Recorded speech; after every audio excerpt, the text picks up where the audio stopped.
Hello everyone, welcome to my next video. It is based on determiners and this is part 1. I would like to talk about this important part of English grammar with a special focus on the quantifiers some and any. So determiners are those words which are placed in front of nouns to give more information about it. They help to clarify what the noun refers to, and they can indicate things like which one, how many, or what type. Or in other words, we could say that determiners are actually adjectives because they give information about the nouns. So we will talk about quantifiers. Though there are several types of determiners like articles that I have already discussed in my previous videos based on articles. Then there are demonstratives, interrogatives, numbers. But quantifiers, these are very important part of the determiners, especially some and any. Because some and any are these two words which are frequently used by us. But when should we use each one of them? That I will talk about. So first of all, the similarity between some and any are that they can be used with countable and uncountable nouns. And you must be knowing what countable and uncountable nouns are. Countable nouns which can be counted in numbers, but uncountable noun where we can only tell the quantity, not the numbers. So if we talk about some, then where should we use some? When we are writing a positive statement or we are speaking a positive statement, we will use some. And it is also often used when the amount is not exact, but some quantity is there. It can also be used in offers and polite request. I would take up such kind of things in my next slides. As far as any is concerned, it is used in negative statements and questions. Remember, the main difference is some is used in positive sentence and questions where we are offering something or we are asking, there is a polite request.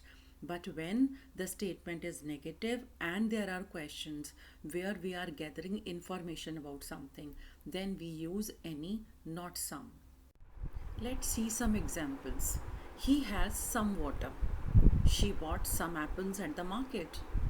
We need some help with this project. He made some mistakes in the test.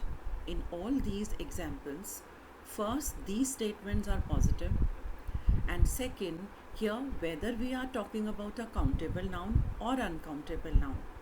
When we are saying something that some exact quantity or some quantity of something is with us, we are using some here. So where we do not use any should not be used in positive sentence as I talked earlier. The example is, I have any water, which is wrong to say. Correct sentence is, I have some water. Let's look at the statements where we are asking questions. And in some of the questions we will use some, but in some of the questions we will use any. First example is, do you have any sugar? Why we have used any here? Because here we are asking for some information. In next sentence, is there any milk left? Again information, and it is also somewhere negative in sense. Next sentence is, can I have some coffee? It's a polite request. Again, would you like some juice? It's an offer. Could I borrow some money? It's a polite request again. So the main difference is when we are asking information, we will use any in question. But if there is a polite request or if we are offering something to someone in a question, then we will use some with that.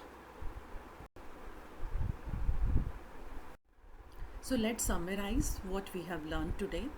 Some is used in offers and request like, would you like some tea?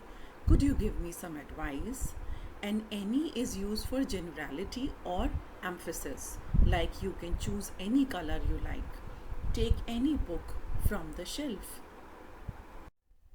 I always try to bring forth important grammar topics that will help you in your competitive exams. So enrich your grammar and subscribe to my channel for new videos. Thank you.